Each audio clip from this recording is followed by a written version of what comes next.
I'm Chief Meteorologist Jason Smith with an update on what's happening with Tropical Storm Rafael. Getting a little better organized here this evening in the Northwest Caribbean Sea, and it's tracking towards the Cayman Islands, through the Cayman Islands right now, and moving towards Cuba. We think it could end up in the Gulf of Mexico as a hurricane. It's likely going to be a Category 1 or 2 hurricane as it crosses into the Gulf.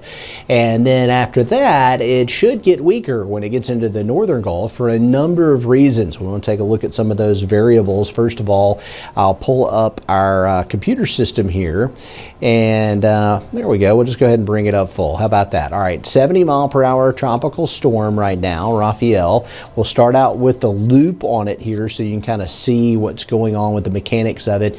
It has been getting a little better organized today as the winds are now up to 70, and the center of circulation also better defined. So with that inner core, it's likely going to jump up to hurricane strength as we go through the evening hours tonight. Now, what will the impacts be here? Well, it's still too far out to tell if we'll get any rain out of this or not. We're not overly concerned about it. We've had rough surf and rip currents at our beaches for about a week straight, and that's going to continue, but it may be enhanced. In fact, that's a likely scenario that we're going to see dangerous rip currents through the weekend. The rain chances, will they increase this weekend? Still a lot of uncertainties. It depends on the forecast track, and we can't say for sure whether we're actually going to see anything out of this or not. Rafael should be a lot weaker once it gets to the northern Gulf. It is a 70-mile-per-hour tropical storm, and it is moving on off to the northwest at 15, pressure 987. The pressure's fallen again with the most recent update, and so that's likely a sign that it's going to make that jump to hurricane strength, possibly at the 9 o'clock advisory. And the official track, you can see it is a very certain track, and then the cone gets really wide, and it could be coming ashore somewhere between Texas and the Mobile area, maybe even the Florida Panhandle. Louisiana seems like the most likely scenario at this point. But will it even be a tropical storm then? The official track for the National Hurricane Center has it as a 45-mile-per-hour tropical system on Sunday, and it's going to fall apart very rapidly. And here's a look at what the GFS model does with it. It actually has it crossing Cuba around 5 o'clock tomorrow and then emerging out into the Gulf of Mexico on Thursday and Friday.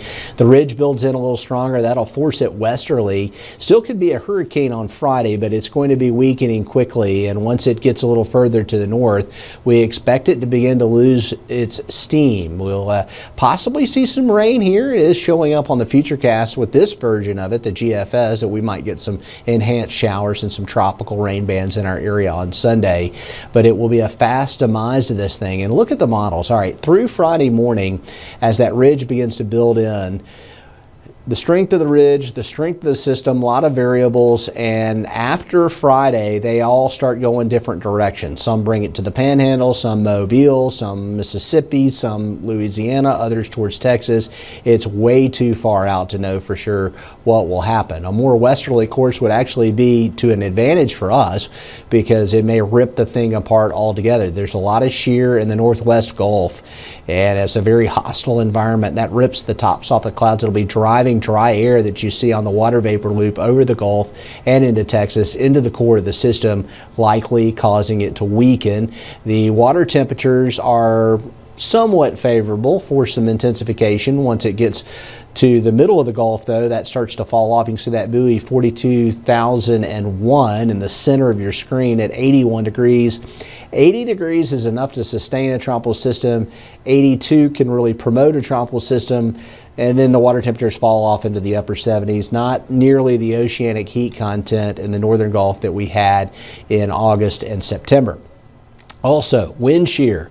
Yeah, you see all that red and orange stuff and even the green stuff and a little bit of the blue. That is all wind shear, and it is really high over the northern Gulf. And so if this was a tropical system heading our way, we would expect it to be getting sheared apart, meaning the top part of the storm would get decoupled from the center, and it would be weakening quickly with this kind of upper level environment.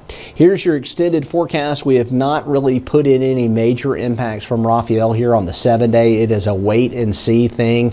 We don't expect any major impacts, but we might see a little extra rain this weekend and rough surf from a weakening tropical system. So that kind of gives you an idea of what we're seeing here with Rafael.